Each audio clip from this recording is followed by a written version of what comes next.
पूत सपूत तो की धन संचय, और पूत कपूत तो की धन संचय। मेरे माँ बाप ने नहीं सोचा था कि उनका लड़का कथा करेगा।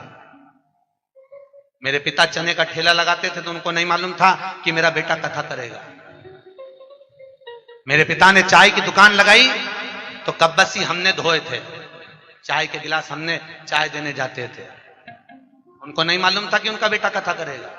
जब उनको नहीं मालूम था कि उनका बेटा क्या करेगा, तो हमको क्या मालूम कि हमारा पुत्र आगे जाकर क्या करेगा। इसलिए अपने कर्म स्वयं लिखा कर मनुष्य पैदा होता है, उसके भाग्य में कितना है उसको मिल जाएगा। इसलिए कभी हमने अगर आपको कथा में जितनी बात कहते हैं उतना अपन भी स्वयं अमल कर कर चलते हैं। आप चिंता मत करना, आपके लिए है सर्वस्व।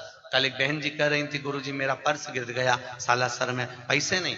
बहनों, हमारे वो अग्रवाल जी आए हैं माउंट आबू से, उन्होंने कहा गुरुजी मेरे पास पैसे खत्म हो गए। हमने कहा ये 11,000 रुपए पकड़ो। एक बोले हमारे पास पैसा नहीं है, हमने कहा ये 5,000 पकड़ो।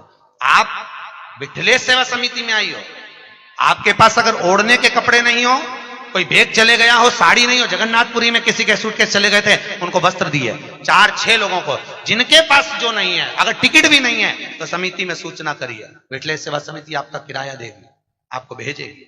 आप बिल्कुल चिंता मत करो। आपके घर में आए हो साहब, टेंशन क्यों लेते हो? मुझे भी जोड़कर नहीं जाना है, आपका है, आपको समर्पित कर कर जाऊंगा। बेटा हूं आपका, पुत्र हूं। ना जाने क्यों भगवान ने सीहोर में जन्म दे दिया, ये तो मैं भी नहीं जानता। ना जाने किसके घर से कहां में जन्म ले लिया, मुझे नहीं मालूम। मेरी पत्नी कहती है हमको टाइम नहीं देते, मैं कहता हूं मेरे को मालूम नहीं, मैं क्यों समय नहीं दे पाता। बच्चों को समय नहीं देते, मुझे मालूम नहीं मेरा जन्म क्यों हुआ, मुझे ज्ञात नहीं है साहब कि मैं पैदा क्यों हुआ।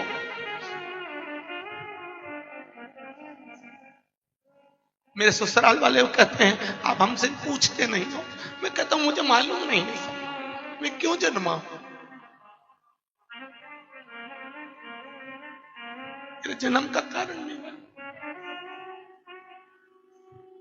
मुझे आज भी संस्कृत नहीं आती भाई, मैं बड़े बड़े वेद पुराण संस्कृत नहीं पढ़ता, हिंदी में मुझे पढ़ने का शौक है, रात दिन पढ़ता हूं। बस पता नहीं, मेरी समिति के लोग कहते हैं आप इतना क्यों करते हो, घर से फुर्सत नहीं मिलती किसी को भी। मुझे नहीं मालूम मैं क्यों करता हूं, मुझे ज्ञात नहीं है। आज भी मैं मेरे कलुआ से पूछता हूं मेरा जन्म क्यों करा है, मुझे बताओ, ना जाने क्यों जन्म। जो जोड़ता हूं साल भर प्रयास करता हूं वो आपको परोसा जाए साहब। 1121 में नहीं हो सकती साहब व्यवस्था। मेरे जजमानों का भगवान को भला करे साहब, पसार पसार के देते हैं, खर्चा कर कर चले जाता हूं। अटैची लेकर आता हूं, उस अटैची को आपके सामने झटकार के दिखा देता हूं, आपने जो दान दिया वो कहां लग जाता। खूब, बस एक निवेदन है, खूब भजन करो साहब, खूब करो। धन नहीं है ना, इस्माइल देना। पैसा नहीं हो, इस्माइल भी नहीं हो तो मीठी बाणी बोलना, बहुत देगा साहब। बैठा है मेरा गोवर्धननाथ, देने में कमी नहीं रखता। लोग चाहे ताने दें, कुछ भी कहें, बड़ी अलमस्ती में अपनी जिंदगी जियो भाई, बहुत अलमस्त। मनुष्य का शरीर है, हम भी नहीं मिलेंगे, तुम भी नहीं मिलोगे।